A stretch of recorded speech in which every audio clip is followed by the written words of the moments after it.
Hello guys, welcome back to my channel Jayavardhan Shah. How to pass an US visa interview, F1 visa interview in just one time. मैंने पहली बार में अपना US का study visa Mumbai में 2022 में clear किया, सिर्फ एक बारी में। और मैंने अपने सामने देखा, मेरे सामने बहुत सारे लड़के लड़कियां रिजेक्ट हो गए थे और मुझे पता था कि वो रिजेक्ट क्यों हो रहे हैं। तो मैं आज आपको बताऊंगा कि आप अपना यूएस का स्टूडेंट वीज़ा पहली बारी में आंख बंद करके कैसे क्लियर कर सकते हो। बिल्कुल टेंशन लेने की कोई ज़रूरत नहीं है। तो इधर उधर बोलते हैं कि जैसे हम यूएस वीज़ा के लिए इंटरव्यू देने जब जाते हैं तो हमें फॉर्मल कपड़े पहनने चाहिए, हमें प्रोफेशनल लगना चाहिए। उससे फ़र्क नहीं पड़ता अगर आपने चलो फॉर्मल कपड़े पहने हैं, आपने शर्ट पहनी है, पैंट पहनी है, टाई लगाई है, ब्लेज़र लगाया है और आपको घंटा कुछ नहीं आता, तो आपको वो फॉर्मल कपड़े हेल्प नहीं कर सकते। तो मैं जब गया था, मेरा पहली बार था, तो मैंने अपने लिए एक शर्ट ली और जीन्स ली, पैंट थी मेरे पास। तो मैंने जब पहने वो, तो मुझे कंफर्टेबल फ़ील नहीं हुआ, मतलब। तो फिर मैंने वो शर्ट उतार दी, तो मैंने अपनी टी-शर्ट पहनी और अपनी नॉर्मल जीन्स पहनी, वैसे ही चले गया। तो मैंने वहाँ पे देखा हुआ है बहुत सारे लड़के-लड़की वेटर बने हुए हैं, सफ़ेद शर्ट, ब्लैक पैंट और लड़कियों ने वो भयंकर ब्लेज़र पहना हुआ, कोट पहना हुआ धूप में, और लड़कों ने भी सफ़ेद शर्ट, वेटर बने हुए सब। तो फिर जब मैं लाइन में था ना, लाइन में था जब मैं, बहुत लंबी लाइन थी, मुंबई में था जब, बांद्रा में, बांद्रा कुर्ला। तो वहाँ पे मैंने देखा एक लड़का था इंटरव्यूअर के सामने। तो वो इंटरव्यू वैसे नहीं कर रहे थे कि एकदम पर्सनली बुला के रूम में बैठा के सामने, नहीं, मतलब जैसे ट्रेन की टिकट लेते हैं ना, बस की टिकट लेते हैं, एक खिड़की होती है, उसके पीछे बैठा रहता है टिकट मास्टर, फिर हम जाते हैं लाइन से एक एक करके, तो वैसे ही था वहाँ पे। तो एक लड़का गया, मैंने देखा उसने फॉर्मल कपड़े पहने हुए थे, और वो गया और इंटरव्यू से कुछ पूछ रही थी, मैं दूर से देख रहा था, तो वो हाँ, हाँ, यस, उसको शायद एक्सेंट समझ नहीं आया उस गोरी का।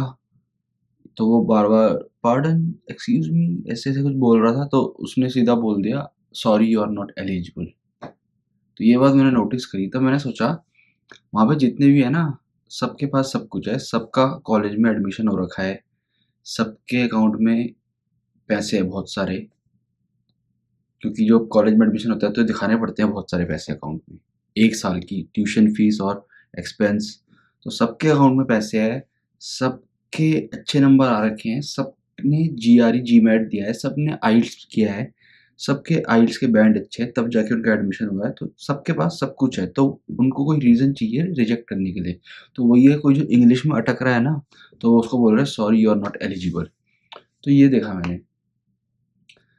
तब मैंने यही देखा, मतलब वो sorry you are not eligible ऐसे-ऐसे बोले जा रहे हैं उनको, तो मैं समझ गया कि ऐसी बात है। तो फिर जब मैं एकदम जान मेरे आगे एक लड़की थी, उसके पीछे मैं था, और वो लड़की इंटरव्यूअर के से दे रही थी अपना इंटरव्यू, बात कर रही थी उससे वो, तो मैं उसके पीछे था। तो उसने उसको पूछा, अभी सबसे मेन बात है, ये इस वीडियो की सबसे एक मेन है कि आप पास कैसे होगे पहली ट्राई में। तो उस वो एक आदमी था, तो उसने, गोरा था वो, तो उसने उसको पूछा, आपके कितने मार्क्स आए? How much did you get in your graduation CGPA? तो उसने बोला 9 पॉइंट समथिंग। 9 पॉइंट समथिंग तो बहुत ज़्यादा होती है, मतलब 95%। फिर उसने बोला, put your 4 fingers on the scanner. तो वो समझ नहीं पाई, उसने बोला 4 फिंगर, लाइक 4 फिंगर? उसने बोला हाँ। उसने बोला no, put your 4 finger, and she was like हाँ। तब उसने बोला ओह 4 फिंगर्स, तब उसने 4 फिंगर रखी। तो वो एक डाउन था उसका, माइनस पॉइंट। उसके बाद वो उससे और क्वेश्चन पूछ रहा था कि आपका फ्यूचर में क्या प्लान है? आप क्या जॉब करोगे वहाँ पे? या आप इंडिया में आओगे वापस, या वहाँ पे जॉब करोगे? और आपकी फैमिली में क्या-क्या है, फैमिली में कौन-कौन है, आपके पापा क्या करते हैं, आपकी मम्मी क्या करती है, इंग्लिश में पूछ रहा था वो। तो फिर उस दोबारा फिर वो ऐसे हो गई, हाँ, पार्डन? बस जैसे ही उसने बोला ना पार्डन, मैं पीछे खड़ा था उसके, मैंने और फिर सीधा इंटरव्यूअर ने बोला, sorry you are not eligible. तब मैंने समझा कि ये अटक रही है ना इंग्लिश में, इसीलिए उसको रिजेक्ट कर रहे हैं वो। फिर मेरा नंबर आया और मेरे तो नंबर ही बहुत कम थे, उसकी 9 पॉइंट कुछ सीजीपीए थी, 9, मेरे तो इतनी नहीं थी, तो मैंने सोचा मेरा क्या होगा? फिर मैं गया, उसने बोला पुट योर फोरफिंगर, ऐसे ओके। और फिर how is your day? Sir I am good, how is yours? And उसके बाद जो मुझसे पूछ रहा था ना कि are you planning to come back और स्टे देयर? मैंने कहा no sir I am going to come back. तो उसके जितने भी क्वेश्चन थे, मैं 1 सेकंड के अंदर मेरे मुँह से कुछ ना कुछ निकल रहा था। मतलब मैं ऐसे रुक नहीं रहा था, मैं एकदम अटेंटिव हो गया था और जो वो बोल रहा था मुझे दिक्कत नहीं हुई वो कुछ समझने में। मैं उसकी सारी इंग्लिश समझ रहा था, जबकि जो इंडिया में इंग्लिश सिखाते हैं, वो अलग होती है, बोलते हम अलग है, पर जब एक अंग्रेज़ आके बोलता है ना, तो हमें उसकी एक्सेंट समझ में नहीं आता, तो वो होता है। बाकी जो वो लड़की थी, उसके भी बहुत अच्छे नंबर थे, उसको इंग्लिश आती है, सब आता है उसको, बट एक्सेंट की प्रॉब्लम है, एक्सेंट की। वो लड़की इसी वज़ह से रिजेक्ट हुई, वो जो बोल रहा था समझ नहीं पाई वो, इसीलिए उसको उसने रिजेक्ट कर दिया। बाकी इंग्लिश तो शायद उसको मुझसे भी ज़्यादा आती होगी, क्योंकि उसके ज़्यादा मार्क्स आए हैं और लड़कियाँ शायद ज़्यादा पढ़ाई करती है, ऐसा मुझे लगता है, मैं गलत भी हो सकता हूँ। तो मुझे समझ नहीं आया और मैं उस टाइम कोरोना वायरस था, ये 2022 में थोड़ा कम होने लगा, तो मैं ना अपने घर में नेटफ्लिक्स देखता रहता था पिक्चरें, इंग्लिश पिक्चरें देखता रहता था मैं। मुझे बॉलीवुड की ये पसंद नहीं पिक्चर है, मैं इंग्लिश पिक्चरें देखता रहता था और नीचे सबटाइटल के साथ। तो मेरी इतनी प्रैक्टिस हो गई थी, मुझे सबटाइटल भी देखने नहीं पड़ते थे, मैं वैसे ही समझ जाता था। और कभी अगर थोड़ा न्यू वर्ड सीखने हो तो मैं थोड़ा रि रिवाइंड करके 10 सेकंड फिर उसको देखता था, तो मुझे बहुत कोई भी दिक्कत ही नहीं हुई, मतलब बहुत ईज़ी था ये इंटरव्यू।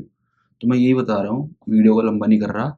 अगर आपको पहली बारी में ना इंटरव्यू अपना क्लियर करना है ना, US visa, student visa, F1 visa का, तो आप ना एकदम स्मूथ रखो उसको और बिल्कुल अटको मत, और जो वो पूछ रहा है, उसी टाइम उसका जवाब दो और बहुत उसको ये दिखाओ कि हाँ, आप एक कॉन्फिडेंट बंदे हो और आप रेडी हो यूएसए जाने के लिए।